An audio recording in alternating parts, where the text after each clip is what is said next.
Republican committee colleagues, Congressman Trey Gowdy, who is also former chairman of the Special Select Committee on Benghazi and a former federal prosecutor. Good to have you here tonight. Yes, ma'am.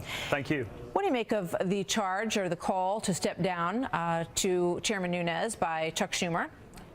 I just love it when Senator Schumer gives Republicans advice on what we ought to do. Devin is doing exactly what the chairman Hipsey ought to do. When you have a source that has information, you handle that information safely, securely, which is exactly what he did. I wish Senator Schumer and some of the other Democrats would be more interested in the authenticity and the reliability of the underlying data and not the means by which it was acquired. Whether it's the White House or Waffle House, what difference does it make if the information is reliable and authentic? It just so happens Devin had to do it this way. So we're not going to take advice from Senator Schumer on who our chair people ought to be. All right. So, everybody obviously has been wondering who the source is on this. Who called him? There's a story about how he received a text in his car. He was with other staffers.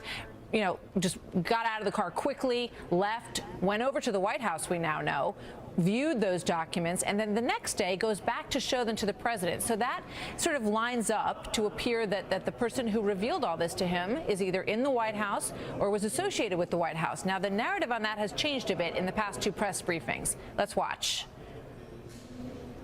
Will you rule out that the White House or anyone in the Trump administration gave Chairman Nunes that information? I'm not aware of it, but it doesn't really pass the smell test. It appears there was some degree of cooperation in this process that the White House granted Chairman Nunes. I will be glad to take a look at that and figure out whether or not that is an accurate statement or not. All right, so the door's open now to the possibility that it came from the White House. Does that matter? Why? Devin hasn't told us it came from the White House. I don't think the source matters, Martha, nearly as much as whether or not the underlying information is authentic and credible. Keep in mind, Devin has also said this has nothing to do with Russia. And for those who missed it the first time he said it again, nothing to do with Russia. So if we've gotten to the point where the chairman of the House Intelligence Committee cannot go gather information related to our surveillance programs and cannot update the commander-in-chief on the nature of that information, we're in a really strange place. I realize that Democrats don't like the fact that President Trump won, but he did. And Devin is the chairperson of the Intelligence Committee. He has an obligation to update the commander-in-chief on information like this. So there was supposed to be a hearing to move this ball a little bit further. That open hearing was canceled, and now the closed hearing is also in question, where you all would like to question again the FBI Director Comey and the head of the NSA as well. Where does that stand? Are you going to have that hearing?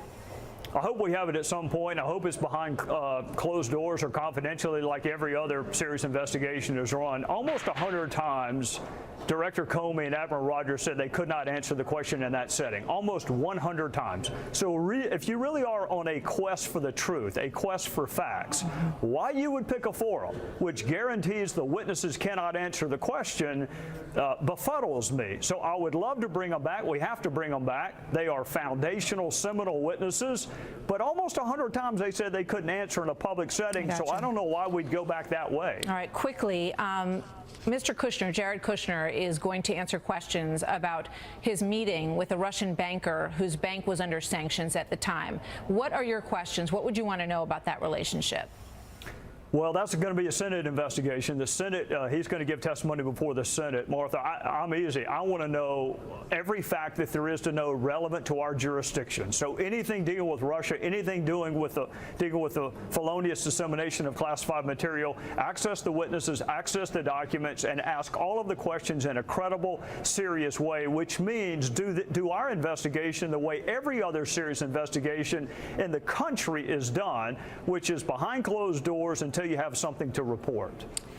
Chairman Gowdy, good to see you today. Thank you very much for being here today. Yes, ma'am. Thank you. After my election, I have more flexibility. I understand. I transmit this information to Vladimir. I will have more flexibility, he said in 2012, after my re-election. Flexibility for what? To work with Vladimir. So he thought his mic was off in that moment. So that was They didn't realize it. a real telling moment there, that exchange. So that's why President Trump is saying, wait a second, he's being accused of being too close to Moscow, while he hasn't done anything yet as president to suggest that. Meanwhile, President Obama, right there on tape, was saying, I want to work with Vladimir. I'll have more flexibility to cut deals with him. Made these accusations.